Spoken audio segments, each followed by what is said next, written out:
উন্নত পড়ালেখার জন্য আমরা গ্রাম ছেড়ে শহরে আসি। 2022-এ ঢাকার উত্তরের মাইলস্টোন স্কুল অ্যান্ড কলেজে শহীদ নাইমা সুলতানাকে 8ম শ্রেণীতে ভর্তি করায়। ও শুরুতেই শহীদ নাইমা সুলতানা বৈষম্য বিরোধী ছাত্র আন্দোলনের সমর্থক ছিল। ও এই ছাত্র আন্দোলনে যেতে আমার সাথে অনেক যাওয়ার জন্য বলেছিল। আমি অনেক ওকে বকাবকি করেছি। তখন ও আর যেতে পারে না। তখন ওর ফর্ম টিচারের সাথে কথা বলে যে আমরা মিছিলে যাব মিস, আমরা বাসা থেকে তো আমার মা বাবা বকা দেয়, আমাদের অনুমতি দেয় না, আমরা মিছিলে যাব, স্কুল থেকে যদি যেতে দেন তাহলে আমরা যেতে পারবো।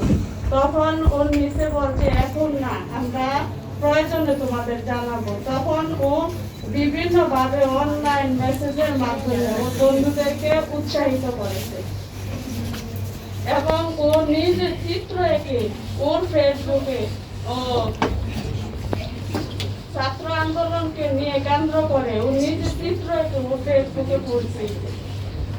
এই জুলাই হত্যার ঘটনা সারা বিশ্বের মানুষ জানো যে এই স্বৈরাচার সরকার ক্ষমতায় থাকা অবস্থায় এইভাবে নির্মমভাবে শহীদ নাইমা সুলতানাকে 4 তলার বাসার বারান্দায় পুলিশ গুলি করে হত্যা করেছে। আমি এর তীব্র নিন্দা জানাই। আমি আরো চাই এই আন্দোলনে যারা মেধাবী স্টুডেন্ট ছাত্র ছাত্রীরা আছে তাদেরকে পাঠ্যপুস্তকের মাধ্যমে তুলে ধরা হোক। আমি এটা চাই। আর জুলাই হত্যার বিচার চাই। এই জুলাই হত্যাকাণ্ডে যারা জড়িত আছে তাদের প্রত্যেককে আইনের আওতায় আনতে হবে। আমি তাদের প্রত্যেককে ফাঁসি চাই, এটাই আমার চাওয়া। আর যারা নিহত হয়েছে এবং আহত হয়েছে তাদেরকে সর্বোচ্চ মূল্যায়ন করা উচিত।